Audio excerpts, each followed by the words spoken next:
교재 보겠습니다. 192페이지입니다. 예레미야 19장부터 22장까지를 묵상하도록 되어 있습니다. 제목을 읽어보겠습니다. 재앙의 선포와 핍박받는 예레미야라고 되어 있습니다. 배경을 읽겠습니다. 이스라엘을 향한 재앙의 예언은 계속되고 사람들은 그게 싫어서 예레미야 선지자를 때리고 가두며 핍박하며 조롱합니다. 선지자는 다시는 이런 재앙을 선포하지 않겠다고 하지만 하나님께서 마음에 부으신 것을 어찌 멈추거나 조용히 자기 안일만을 위해 살겠습니까? 라고 되어 있습니다. 우리 학생들을 위해서 조금 설명하지요. 하나님께서 선택하신 이스라엘이라는 나라가 이제 하나님을 버리고 죄를 짓기 시작했어요. 그래서 하나님께서 그 죄악을 가만히 보시지 않고 돌아와라 라고 하나님의 말씀을 선지자를 통해서 계속 말씀하셨습니다.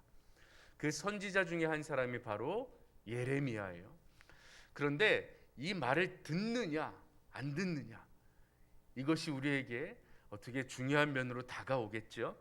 그래서 오늘 19장, 20장, 21장, 22장은 계속해서 하나님께서 예레미야를 통하여 심판의 말씀을 전하는 그런 분위기로 되어 있습니다. 1번을 읽겠습니다. 19장입니다. 토기장이의 옹기를 깨트리는 퍼포먼스. 하나님은 예레미야로 하여금 그들이 보는 데서 진흙으로 만든 옹기를 깨트리며 하나님께서 이렇게 이스라엘을 심판하실 것이라고 말씀하시고 한번 깨진 옹기를 다시 되살리지 못하는 것처럼 하나님이 선포하신 말씀은 반드시 응하게 될 것을 말씀하십니다. 두렵고 떨리지 않습니까? 라고 되어 있습니다. 그래서 잘 이해가 되시죠? 이 토기장이의 이 옹기를 그들의 눈앞에서 깨트리면서 선포하라는 거예요. 이만큼 하나님의 심판의 말씀은 반드시 이루어질 것이다 라는 겁니다. 그리고 이 깨어진 옹기를 다시 온전하게 할 수 없듯이 어떤 사람이라도 이 심판에서 회복시킬 수 없음도 같이 선포하신 거예요. 그러면 이것을 어떻게 회복하실 것인가 라는 문제도 남아있겠죠. 그것은 내일 공부하시게 될 거예요. 하나님의 심판 가운데 다시 하나님께로 돌아올 수 있는 방법은 누가 열어놓을 것인가, 이것도 우리에게 궁금증으로 다가오죠. 요즘 아이들에게 이렇게 얘기하면 많은 아이디어들이 나올 거예요. 깨진 글은 그거 다시 붙일 수 있는 방법이 얼마나 많은데요 라고 생각할 수 있어요. 그렇게 생각하는 것이 이스라엘 백성들의 생각일지도 모르겠습니다. 그러나 하나님께서는 분명하게 말씀하셨어요. 심판은 반드시 이루어질 것이고 그 심판은 이 세상의 어느 누구도 다시 회복시킬 수 없는 아주 하나님으로서 내리는 극렬한 심판일 것임을 분명히 하십니다. 왜 그러셨느냐라는 궁금증이 또 있잖아요. 이 4절을 보죠. 19장 4절을 읽어보겠습니다. 읽겠습니다. 시작. 이는 그들이 나를 버리고 이곳을 불결하게 하며 이곳에서 자기와 자기의 조상들과 유다 왕들이 알지 못하던 다른 신들에게 분향하며 무죄한 자의 피로 이곳에 채웠습니다. 이거예요. 한 줄로 요약하면 4절 초반에 나온 겁니다. 그들이 여호와를 버렸습니다. 여호와를 버리고 나니까 그 여호와를 버린 마음속에 다른 걸 채워야 되잖아요. 그 채워진 것들이 어떻게 하냐 하면 여호와 하나님의 거룩한 곳을 더럽히게 하고, 그리고 그 마음속에 다른 우상들을 채워내버렸단 말입니다. 하나님을 버리고 우상을 채워버린 거예요.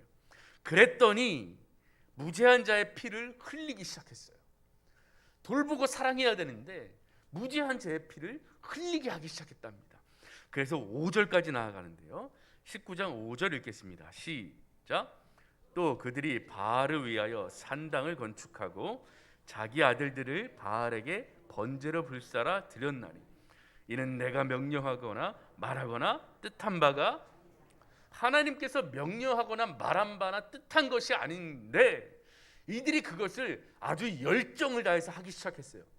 여호와를 버리고 마음속에 우상이 들어차니까 어떤 데까지 나아갔냐 하면 자기의 사랑하는 자녀까지도, 이 자녀까지도 우상에게 내어주는 이 아주 극악한 모습까지 갔다라는 거예요. 그러니 여호와께서 참지 않겠다라는 겁니다. 심판에 내시겠다라는 겁니다. 그들의 죄악인지 무엇인지를 깨닫게 하시겠다라는 겁니다. 그런 심판이 선포되어지고 있습니다. 여러분, 이 말씀이 두렵고 떨리지 않습니까? 이 심판의 말씀이 두렵고 떨리지 않으면 두 가지의 표현일 수 있습니다. 첫 번째는 강력한 믿음의 표현입니다. 주님이 나와 함께 하십니다. 뒤에 20장부터 22장의 예레미야 그런 모습을 좀 엿볼 수 있을 거예요. 두 번째는 무감각한 겁니다. 이 세상이 죄악이 가득하고 아무렇지도 않게 이루어지니까 나도 그것에 젖어 있는지, 죄악에 젖어 있는지, 내가 우상에게로 나아가고 있는지가 무감각한 겁니다. 그래서 오늘 기도하실 때 여러분은 어떤 모습인지를 돌아보시며 말씀을 묵상하시기 바랍니다. 2번 읽어보겠습니다. 20장입니다. 성전의 총감독인 바스훌이라는 제사장이 예레미야가 예루살렘과 유다에 대하여 재앙을 예언하는 것을 보고 때리고 가두며 사람들은 치욕과 모욕거리로 삼습니다. 이에 예레미야 선지자가 다시는 선포하지 않겠다고 결심해 보지만 마음이 불붙는 것 같아 골수에 사무칩니다. 나는 말씀을 선포하는 목회자들의 마음을 얼마나 헤아리고 있습니까? 라고 되어 있습니다. 바스훌은 제사장입니다. 총감독입니다. 신명기 17장을 보면 거짓 선지자를 처벌할 권리가 이 사람에게 있습니다. 근데 예레미야가 하나님의 말씀을 선포했는데 그것이 마음에 들지 않아요. 왜요? 망한다고 하니까요. 하나님께서 이 나라를 엎어버린다고 하시니까요. 그 말이 들리지가 않아요. 예레미야가 거짓 선지자구나 라고 잡아서 때리고 가두고 합니다. 심지어 사람들은 이 사람을 죽이려고 하죠. 20장 한번 가보실까요? 그래서 예레미야가 이렇게 해요. 7절 보겠습니다. 여호와 하나님께 맞고 모욕당하고 조롱당하고 그러고 나서 하나님께 이렇게 고백합니다. 7절입니다. 시작. 여호와여, 주께서 나를 권유하심으로 내가 그 권유를 받았사오며 주께서 나보다 강하사 이기셨으므로 내가 조롱거리가 되니 사람마다 종일토록 나를 조롱하나이다. 8절입니다. 내가 말할 때마다 외치며 파멸과 멸망을 선포하므로 여호와의 말씀으로 말미암아 내가 종일토록 모욕거리가 됨이니이다. 이렇게 된 거예요.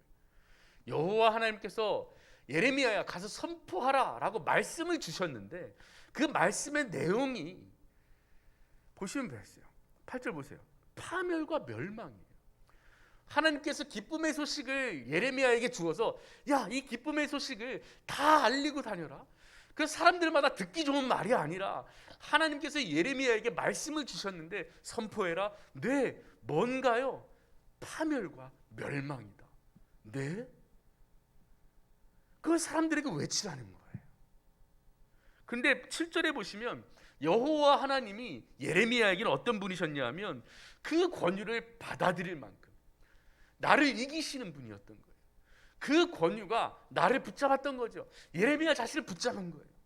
파멸과 멸망의 말씀이라도 하나님의 말씀이라면 어떻게 했냐 하면 9절 보시죠. 읽겠습니다. 시작. 내가 다시는 여호와를 선포하지 아니하며 그의 이름으로 말하지 아니하리라 하면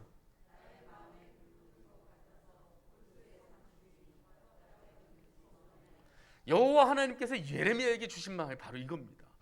파멸과 멸망을 선포하라고 하였는데 하였더니 조롱거리가 되고 핍박이 있고 맞는 거예요. 누구 하나 그의 편을 들어주지 않는 거예요. 그래서 인간적인 마음으로는 다시는 여호와의 이름으로 선포하지 않고 싶은 거예요. 그런데 하나님께서 이 마음에 주신 것은 가만히 놔두지 않는 거예요. 말을 안 하려고 입술을 다물었더니 마음이 가만히 있지 않아요.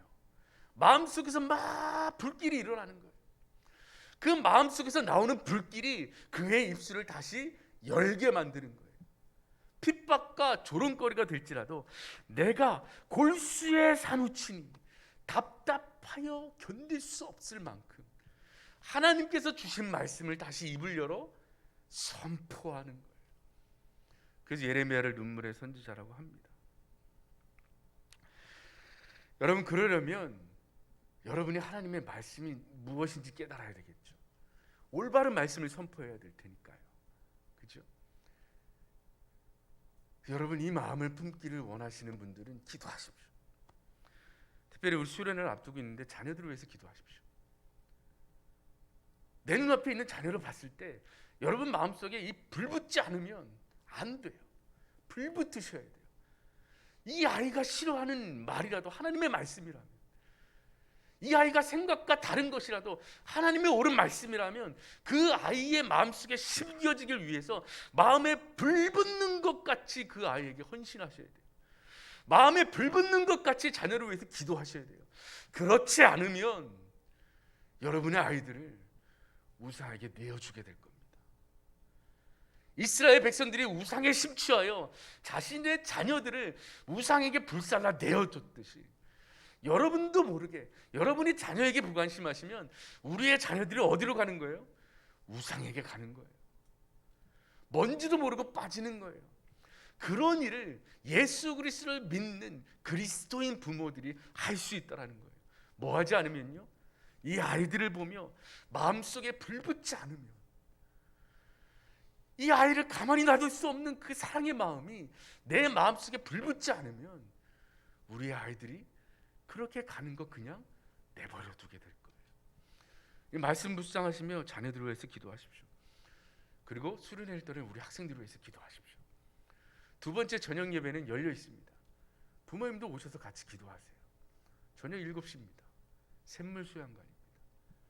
자녀들을 위해서 기도해 보세요. 3번 읽겠습니다. 21장 22장입니다. 읽겠습니다. 시작. 바벨론의 느부갓네살 왕이 유다를 공격하자 시드기야 왕이 사람을 예레미야에게 보냅니다. 예레미야는 하나님께서 생명의 길과 사망의 길을 열어놓으셨는데 바벨론에게 항복하고 고난과 징계를 달게 받으면 살 것이지만 항거하면 다 죽을 것을 말씀하십니다. 이 고난이 주님께로부터 왔다면 달게 받아야 합니다. 생명의 길과 사망의 길에 대해서 이야기합니다. 21장 8절 읽어보겠습니다. 21장 8절입니다. 시작.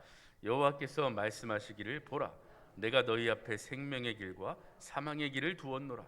너는 이 백성에게 전하라 하셨느니라. 그런데 이 생명의 길이라는 그것이 또 받아들여지지가 않아요. 하나님께 내린 심판을 그냥 받으라는 거예요. 온전히 받아내면 살리라 입니다. 10절 읽어보겠습니다. 시작. 여호와의 말씀이니라. 내가 나의 얼굴을 이 성읍으로 향하면 복을 내리기 위함이 아니요 화를 내리기 위함이라. 이 성읍이 바벨론 왕의 손에 넘김이 될 것이요 그는 그것을 불사르리라 라고 되어 있습니다. 이 심판의 말씀에 불순종하면 살아남지 못합니다. 사망의 길로 가는 겁니다. 아닌 것 같은데 그게 사망의 길이에요. 그러나 여호와의 말씀에 순종하면 그것이 생명의 길입니다. 예수님께서 이렇게 말씀하셨어요. 요한복음 6장에 보시면 생명의 떡이 등장합니다. 하늘에서 내려온 떡이 바로 나다. 이거 먹으면 산다 라고 예수님께서 말씀하십니다. 옛날 너희 조상들이 하늘에서 내려온 만나를 먹고 살았듯이 지금 이 시대에는 나를 먹고 마셔야 살 거다 라고 말씀하세요.